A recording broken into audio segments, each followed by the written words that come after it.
CM Pawan Kalyan జనవరి 3న కొండగట్టుకు వెళ్లబోతున్నారు. ఆంజనేయ స్వామిని దర్శించుకోనున్నారు. కొండగట్టులో 35 కోట్ల టీటీడీ నిధులతో అభివృద్ధి కార్యక్రమాలకు శంకుస్థాపన చేయబోతున్నారు.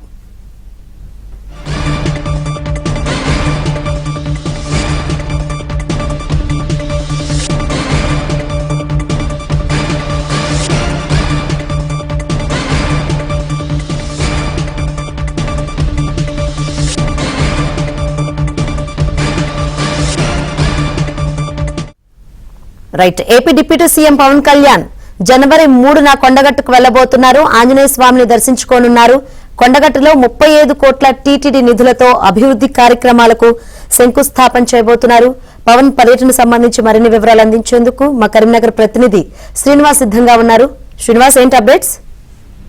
Shankari, AP deputy CM Pawan Kalyan కు కొండగట్టు ఆంజనేయ స్వామి ఇంటి ఇలవేల్పుగా వస్తున్నారు. గతంలో ప్రజారాజ్యం సందర్భంగా తను ఒక ప్రమాదం నుంచి ఆంజనేయ స్వామి కాపాడారంటూ ఆయన బలంగా నమ్ముతున్నారు. అయితే ఏపీ ఎలక్షన్ కు సంబంధించిన పొత్తుల ప్రకటన కూడా ఆయన కొండగట్టులోనే ప్రకటించడం విశేషం. సో ఇంత నేపథ్యం ఉన్న కొండగట్టు ఆంజనేయ స్వామి సన్నిధికి ఆయన డిప్యూటీ సీఎం హోదాలో తొలిసారి రాబోతున్నారు. వస్తూనే టీటీడీ నిధులతో 35 కోట్లతో 99 గదుల వసతి గృహానికి ఆయన శంకుస్థాపన కూడా చేయబోతున్నారు. ఆయన వెంట కొంతమంది టీటీడీ అధికారులు కానీ, ఇటు తెలంగాణ ప్రభుత్వానికి సంబంధించిన అధికారులు, మంత్రులు కానీ వచ్చే అవకాశం ఉన్నట్లు మనకు స్పష్టంగా తెలుస్తోంది. సో మొత్తంగా జనవరి 3వ తేదీన హైదరాబాద్ నుంచి హెలికాప్టర్ లో ఆయన జేఎన్టీయూ కాలేజ్, కొండగట్టులోని జేఎన్టీయూ కాలేజ్ హెలిప్యాడ్ లో దిగి అక్కడి నుంచి రోడ్డు మార్గం ద్వారా కొండగట్టుకు వెళ్తారు.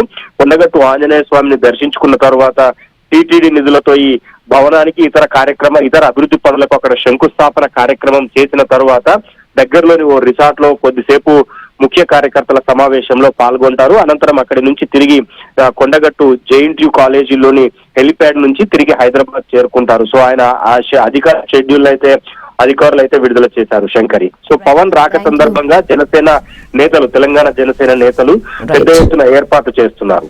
Right, thank you Srinivas.